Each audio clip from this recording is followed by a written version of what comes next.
नमस्कार, आप देख रहे हैं पांचजन्य का विशेष कार्यक्रम सतर्क और मैं हूं आपके साथ मनीष चौहान।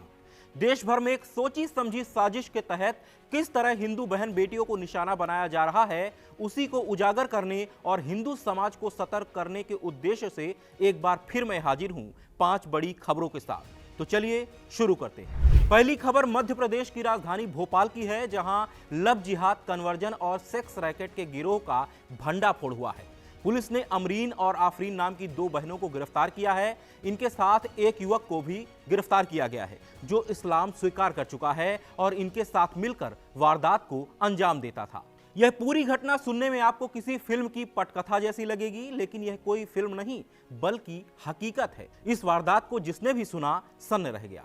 दरअसल भोपाल निवासी ये दोनों मुस्लिम बहनें पहले आर्थिक रूप से कमजोर हिंदू लड़कियों को नौकरी और बेहतर जिंदगी का सपना दिखाकर अपने संपर्क में लाती थीं। फिर उन्हें ब्यूटी पार्लर और इवेंट्स के नाम पर अपने नेटवर्क में जोड़ा जाता।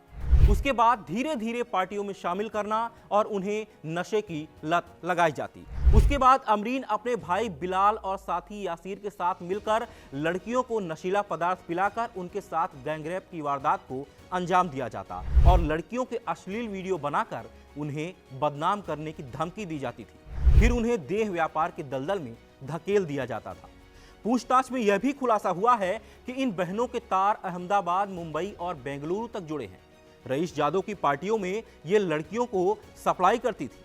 अगर ये लड़कियां मना करती तो उन्हें बदनाम करने और उनके वीडियो वायरल करने की धमकी दी जाती थी। यहां तक कि कुछ हिंदू लड़कियों का कन्वर्जन भी कराया गया है।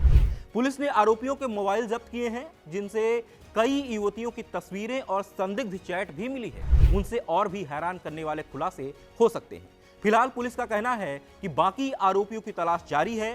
साथ ही मामले की गहन जांच की जा रही है और जो भी दोषी होंगे उन्हें छोड़ा नहीं जाएगा। दूसरी खबर राजस्थान के जोधपुर की है, जहां एक हिंदू विधवा महिला को सोशल मीडिया के जरिए प्रेम जाल में फंसाया गया और फिर उसके साथ ठगी और शोषण की वारदात को अंजाम दिया गया। पुलिस में दर्ज शिकायत के अनुसार सलमान नामक युवक ने सोशल मीडिया पर पीड़िता से पहचान बनाई और खुद को भाई जैसा बताकर पीड़िता का भरोसा जीता। फिर उसकी मुलाकात इमरान नाम के युवक से करवाई। इमरान ने पीड़िता को शादी का झांसा देकर उससे नजदीकियां बढ़ाई, उसका शारीरिक शोषण किया। उसके बाद महिला के सोने के जेवरात और पैसे भी हड़प लिए। जब पीड़िता ने अपने जेवर और पैसे मांगे तो उसे अश्लील वीडियो वायरल करने की धमकी दी गई। डर और बदनामी के भय से पीड़िता चुप रही, लेकिन बाद में उसने हिम्मत दिखाते हुए पुलिस में शिकायत दर्ज कराई। फिलहाल पुलिस ने मामले को गंभीरता से लेते हुए आरोपियों के खिलाफ धोखाधड़ी, दुष्कर्म और आईटी एक्ट की धाराओं में केस दर्ज कर लिया है। जांच जारी है। पुलिस का कहना है कि दोषियों के खिलाफ सख्त कार्रवाई की जाएगी। तीसरी खबर उत्तराखंड के रुद्रपुर की है, जहां लव जिहाद की वारदात को अंजाम देने की कोशिश का मामला सामने आया है। वहां शहनवाज नामक मुस्लिम शख्स ने सोशल मीडिया पर प्रेम प्रताप सिंह नाम से फर्जी आईडी बनाई। फिर उससे हिंदू महिलाओं को अपने जाल में फंसाने की कोशिश करने लगा। आरोपी महिलाओं को मैसेज भेज रहा था। किसी को शक ना हो इसके लिए वह अपनी प्रोफाइल पर राधा कृष्ण की फोटो लगा रखी थी। आरोपी शहनवाज हिंदू महिलाओं को मैसेज करता और उनसे दोस्ती करने के लिए कहता, फिर धीरे धीरे अपने झांसे में लाने की कोशिश कर रहा था। इस बात की जानकारी होते ही विश्व हिंदू परिषद ने पुलिस में शिकायत दर्ज कराई है और इस तरह की गतिविधियों पर ध्यान देने की अपील की है। फिलहाल पुलिस ने केस दर्ज कर मामले की जांच शुरू कर दी है। साथ ही महिलाओं से अपील की है कि वे सोशल मीडिया पर किसी अनजान व्यक्ति की बात में जल्द विश्वास ना करें। इसमें फर्जी नाम और फोटो लगाकर नकली पहचान बनाना आसान है, इसलिए सतर्क रहना बेहद जरूरी। चौथी खबर बिहार के दरभंगा से है, जहां कमतौल थाना क्षेत्र के एक मुस्लिम बहुल इलाके से एक हिंदू नाबालिग लड़की के अपहरण का मामला सामने आया है। जानकारी के अनुसार नाबालिग लड़की अचानक लापता हो गई। परिवार ने काफी खोजबीन की, लेकिन कोई सुराग नहीं मिला, जिसके बाद पुलिस में शिकायत दर्ज कराई गई। मामले की जांच शुरू हुई तो पुलिस को अहम सुराग मिले। जांच में पता चला कि कुछ मुस्लिम आरोपियों ने नाबालिग को अगवा कर लिया है। उसके बाद पुलिस ने मुख्य आरोपी मोहम्मद सितारे समेत कुल 5 लोगों के खिलाफ अपहरण और अन्य संबंधित धाराओं में केस दर्ज किया।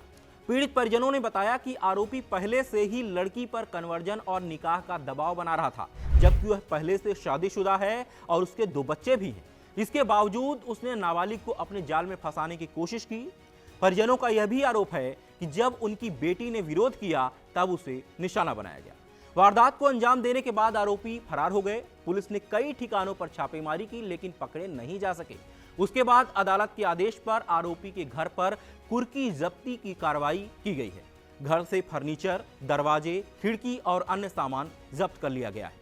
पुलिस का कहना है कि नाबालिग की बरामदगी और सभी आरोपियों की गिरफ्तारी प्राथमिकता है। प्रशासन ने साफ कहा है कि कानून से खिलवाड़ करने वालों को किसी भी सूरत में छोड़ा नहीं जाएगा। पांचवी खबर यूपी के बस्ती जिले की है, जहां कलवारी थाना क्षेत्र के मुस्तहकम गांव में एक महिला ने आत्महत्या कर ली है। इस मामले में लव जिहाद का एंगल भी सामने आ रहा है। मृतका के पति ने आरोप लगाया है कि गांव के ही एक मुस्लिम युवक ने झांसा देकर उसकी पत्नी को प्रेम संबंध में फंसाया, फिर कथित रूप से आपत्तिजनक वीडियो बनाकर उसे ब्लैकमेल कर रहा था और लंबे समय से उस पर मानसिक दबाव बना रहा था। इसी प्रताड़ना से परेशान होकर महिला ने आत्मघाती कदम उठा लिया।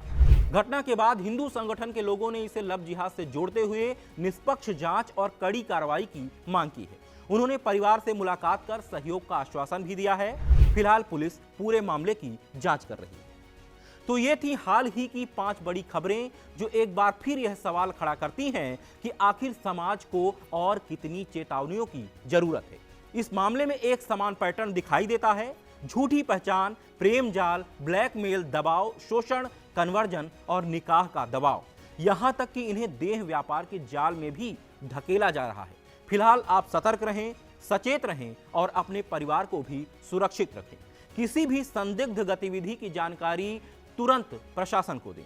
इसी के साथ इस एपिसोड में बस इतना ही। नमस्कार।